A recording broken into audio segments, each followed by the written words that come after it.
Magandang hapon po sa ating lahat. Isang mapagpalang hapon po mga kapatid. Araw po ngayon ng Sunday at araw po ng ating Panginoon. Happy Lord's Day po sa lahat, no? Salamat po sa Panginoon sa buhay ng bawat isa. At dahil araw po ngayon ng Panginoon ay nararapat lang po na tayo ay mag-aral, magbasa at makinig ng salita ng ating Panginoon. So, quick devotion po tayo ngayon mga kapatid.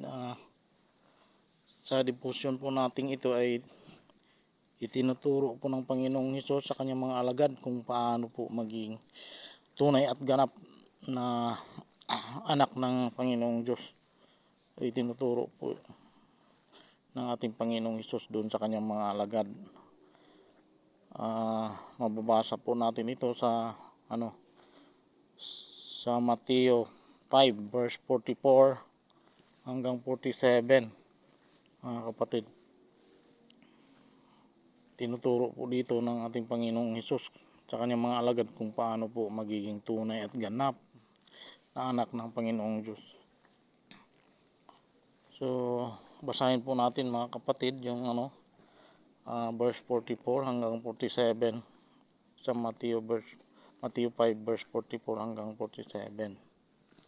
So, nakasulat po doon mga kapatid ay sabi ng Panginoong Jesucristo, ibigin ninyo ang inyong mga kaaway at ipanalangin ninyo ang mga umuusig sa inyo upang kayo maging tunay na anak ng inyong amang nasa langit.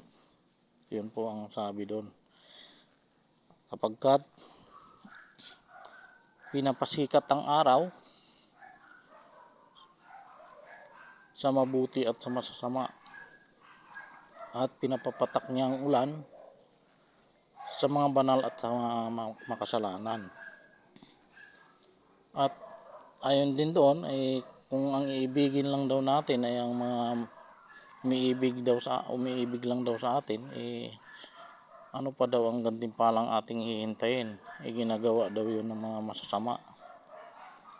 At kung ang mga binabati lang daw natin ay ating mga kapatid, ano daw pinagkaiba doon?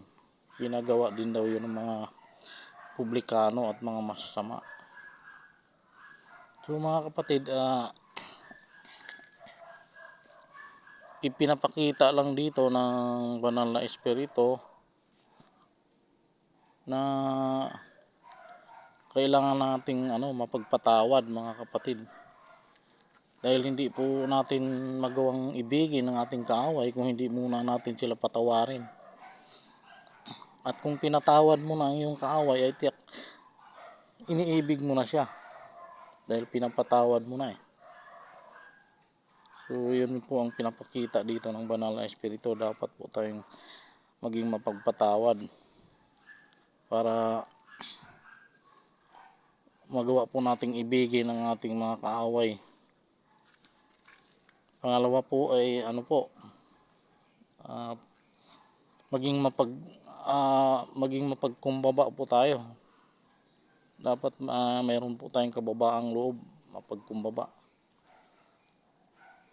Kasi paano nga naman natin idalangin yung mga umuusig sa atin kung wala po tayong kababaang loob, hindi po tayo mapagkumbaba, ay tiyak usigin din natin sila kung wala sa atin yung pagpakumbaba, wala sa atin yung kababaang loob, ay tiyak gaganti din tayo ng pag-uusig kung inuusig tayo. Kaya dapat ugaliin natin yung maging mapagkumbaba at kababaang loob. At ang pinakahuli pong ipinakikita ng banal na espiritu rito ay yung wag po tayong magtatangi, kasi ayon nga dun sa sa talata sapagkat pinasisikat ng Diyos ang araw sa mabuti at sa masama at ipinapapatak ang ulan sa mga banal at sa makasalanan, So pantay ang ng Panginoon pantay ang pagtrato ng Panginoon sa makasalanan at sa mabuti, doon sa talata. So dapat doon tayong magtangi, huwag tayong mamili. Kasi ayon nga doon sa talata kung ibigin lang daw natin ay mga umibig sa atin anong gantimpala pa daw na ating hihintayin. Kung sa halimbawa,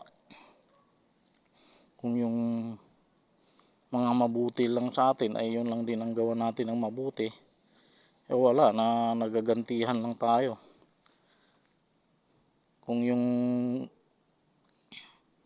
mahilig lang magbigay sa atin at yun lang din ang bibigyan natin, at mahilig tumulong sa atin, yun lang din ang tutulungan natin, wala rin.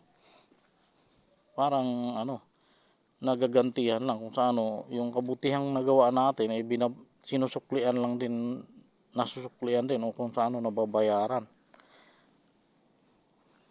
Nagagantihan din tayo ng kabutihan. So ano pang gantimpala na ating tatamuhin doon sa langit? Wala binabayaran ka na doon sa mga nagawa mong kabutihan, kung sa nagantihan ka na. Diba? Kung ang mga kapatid lang daw natin ang binabati natin, ginagawa din daw yun ng mga publikano, ng mga masasama. So ang mga masasama gumagawa din sila ng mabuti doon sa kapwa nila masasama. So wala daw pinagkaiba, pareho lang daw.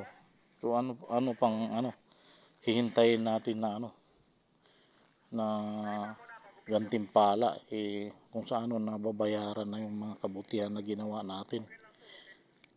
Diba? Kaya dapat huwag tayong magtatangi, tayong mamimili baka yung mga mabait lang sa atin, yun lang din yung pakitaan natin ng mabait na ugali. Yung tumutulong lang sa atin, yun lang din ang tutulungan natin. At yung mga kakilala lang natin, yung mga kaibigan natin, yun lang din yung tulungan natin o bibigyan natin. Yung alam nating makapagbigay sa atin, yun lang din yung bibigyan natin. Diba? So wala rin pinagkaiba doon sa mga masasama, dahil ginagawa din daw yun ng mga masasama. Iniibig din daw nila yung kapwa nila masasama at tinutulungan din nila yung kapwa nila masasama. Walang pinagkaiba. So wala, pa daw ang gantimpalang ating hihintayin kung sa nabayaran ka na doon sa ginawa mong mabuti, dahil ibinalik din niya yung kabutihan na ginawa mo kasi yung ginawan mo lang din ng kabutihan yung gumagawa din kayo ng mabuti. So nagantihan ka. Ayon nga doon sa isang talata na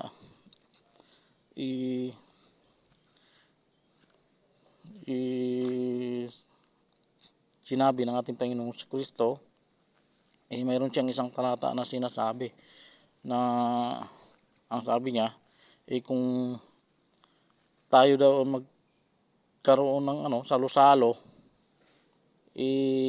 or handaan, ang imbitahin daw natin yung mga yung mga wala daw kakayahan, yung mga tao daw na bulag, yung mga pilay, mga bakul, yung sa yung mga dukhang-dukha, yung mga wala daw talagang kakayahan na gumanti doon sa kabutihan na ating nagawa sa kanila.